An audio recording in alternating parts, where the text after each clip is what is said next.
Ya, kali ini saya mau membagikan tentang, obat-obatan yang saya pakai sebagai penderita alergi dan asma ya. Jadi, seperti kita ketahui di YouTube itu ada banyak sekali, berbagai jenis konten ya, dan di channel saya ini kontennya juga bervariasi. Ya memang nggak bagus ya untuk, channel ini kalau kontennya bervariasi karena ya memang sampai sekarang juga jadi, nggak ideal gitu ya. Biasanya channel itu kan harusnya ada spesifikasinya, jadi supaya lebih bagus untuk monetisasi kayak begitu, tapi saya nggak peduli ya.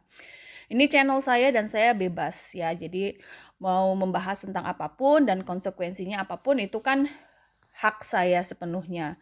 Jadi, saya seringkali membahas tentang hal-hal yang berhubungan dengan kehidupan pribadi saya ya. Jadi sepanjang masa pandemi apa yang saya alami dan pendapat pribadi saya, dan itu pun banyak sekali di channel-channel lain juga semua punya kebebasan yang sama. Jadi ya sah-sah aja ya. Jadi bukan berarti kalau saya membahas tentang obat-obatan ini berarti saya menganjurkan. Itu sama sekali enggak. Tapi ini pengalaman saya menggunakan obat-obatan ini. Ya, jadi sama seperti waktu saya membahas tentang vaksin corona, itu bukan berarti saya mempengaruhi orang untuk nggak divaksin atau divaksin gitu. Memang tiap orang berhak membikin konten apapun gitu kan, dan keputusan tiap orang yang nonton ya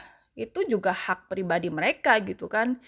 Saya yakin yang nonton ini bukan orang-orang, istilahnya bukan orang-orang bodoh yang apa yang dia tonton tanpa dia pikir lagi langsung dia lakukan gitu. Jadi ada yang protes, kenapa saya bikin konten kayak begitu nanti mempengaruhi orang lain, kalau nggak divaksin nanti kalau mati emangnya saya mau tanggung jawab loh.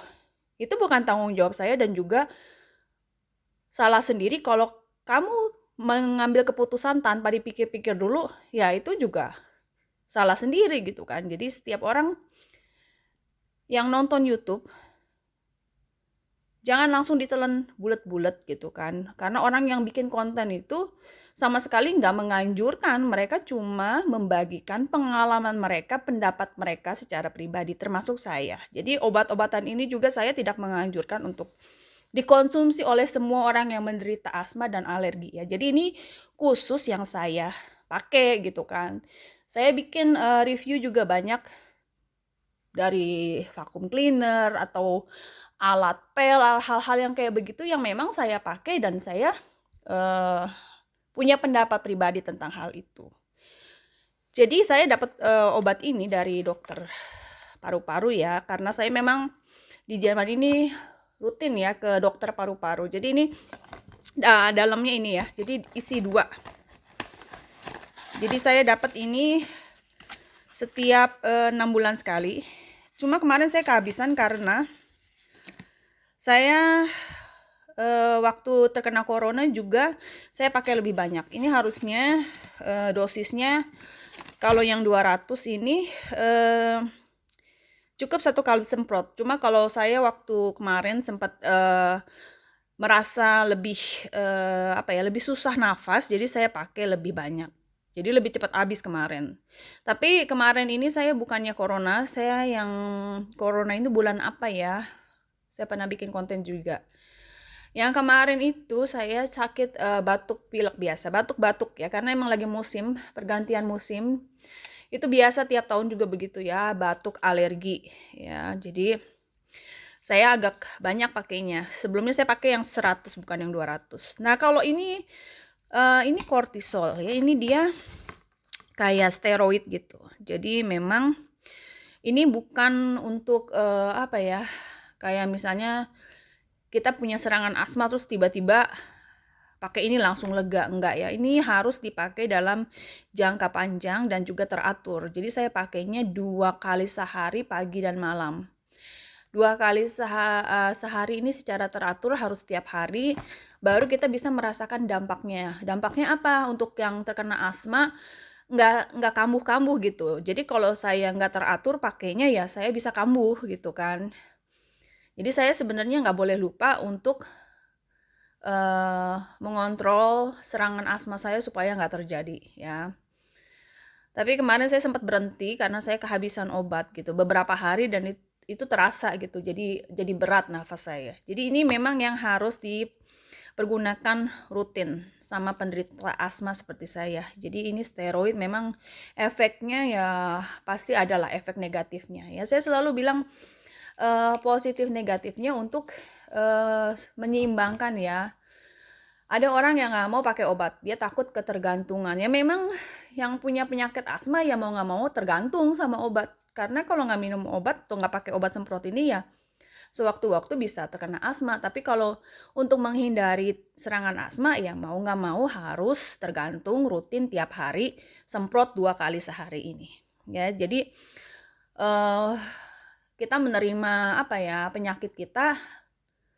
Memang kita punya penyakit ini dan memang kita harus tergantung sama obat. Mau nggak mau ya. Jadi kalau seandainya yang punya asma dan juga nggak mau tergantung sama obat ya silakan gitu. Tapi sewaktu-waktu seperti saya alami dulu bisa terkena serangan asma yang parah sampai betul-betul nggak bisa tidur, nggak bisa nafas dan akhirnya harus ke UGD. Nah untuk yang seperti begitu ada obat semprot yang membantu melegakan. Jadi ini bukan yang setiap hari harus disemprot, tapi sewaktu-waktu kalau kita kena serangan asma yang nggak mau rutin, yang nggak mau tergantung sama obat, yang nggak mau tiap hari semprot 2 kali sehari seperti ini, sewaktu-waktu ketika serangan asma terjadi ya parah sampai nggak bisa nafas, itu langsung semprot ini salbutamol ini ya. Salbutamol bisa didapat saya pikir dijual bebas juga kalau di Indonesia di apotek ya. Kalau di sini saya minta dari resep dokter. Jadi sewaktu-waktu misalnya kayak kemarin nih saya lama beberapa hari sampai beberapa minggu saya nggak ambil ini, nggak rutin lagi. Terus tiba-tiba karena saya kena sakit batuk alergi, batuk pilek, maka saya langsung semprot ini karena saya sesak napas gitu kan. Nah ini untuk yang sewaktu-waktu bisa kita pergunakan dan langsung melegakan ini ya. Ini untuk untuk emergency. Jadi selalu harus dibawa. Jadi kalau yang punya asma sebaiknya beli ini di apotek. Jadi sewaktu-waktu kalau misalnya kita lagi di perjalanan terus tiba-tiba asmanya kumat gitu kan, nggak bisa nafas, saya pernah kayak begitu. Nah, kalau udah sedia ini di dalam tas, ini sangat membantu ya, karena yang namanya orang asma itu kan kita nggak tahu kapan terjadinya serangan ya. Kalau kita nggak rutin nggak rutin pakai obat ini ya bisa parah gitu, bisa sampai nggak bisa nafas, akhirnya koit ya. Jadi betul-betul jangan dianggap enteng penyakit ya. Jadi ini harganya kalau di Jerman ya memang kita udah ditanggung sama asuransi kesehatan kan. Jadi obat-obatan ya tetap bayar tapi nggak banyak ya. Saya kemarin bayar ini 2 jenis ini 15 euro sekitar 200 ribuan ya.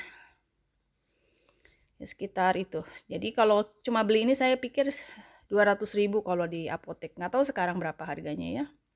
Tapi ini sangat membantu ya buat penderita asma yang memang parah ya. Jangan mempertaruhkan nyawa untuk sesuatu yang mungkin ya sebetulnya nggak harus gitu ya, nggak harus kita sampai mempertaruhkan nyawa karena memang ada obatnya. Kecuali memang nggak ada obatnya ya. Nah untuk alergi saya pakai ini untuk semprot hidung. Ini bisa dijual bebas juga di apotek juga ada ya, anti alergi untuk semprot hidung. Jadi kalau jalan-jalan di udara terbuka, di hutan, di ladang, kadang-kadang angin sepo-sepo itu bawa kalau di sini polen kayak serbuk sari gitu ya kan. Kalau yang alergi itu langsung gatal-gatal bersin-bersin. Nah saya sebelum jalan-jalan keluar saya semprot dulu pakai ini. Kalau untuk mata, kadang-kadang mata juga gatal kan. Nah mata gatal jangan dikucek, kasih obat tetes mata khusus untuk alergi. Jadi lengkap lah ya penderitaan sebagai penderita asma dan alergi. Kalau lagi musim semi menjelang musim panas itu ya memang harus dekat sama obat-obatan. Kalau Kalau lebih suka menderita, lebih suka mata bengkak-bengkak, hidung bersin-bersin, napas ngak-ngikuk, ya silahkan. Itu hak pribadi, keputusan pribadi Anda kalau nggak mau pakai obat gitu. Tapi keputusan pribadi saya ya saya lebih baik bergantung sama obat-obatan, tapi saya bisa menjalani hidup tanpa terlalu menderita gitu ya istilahnya.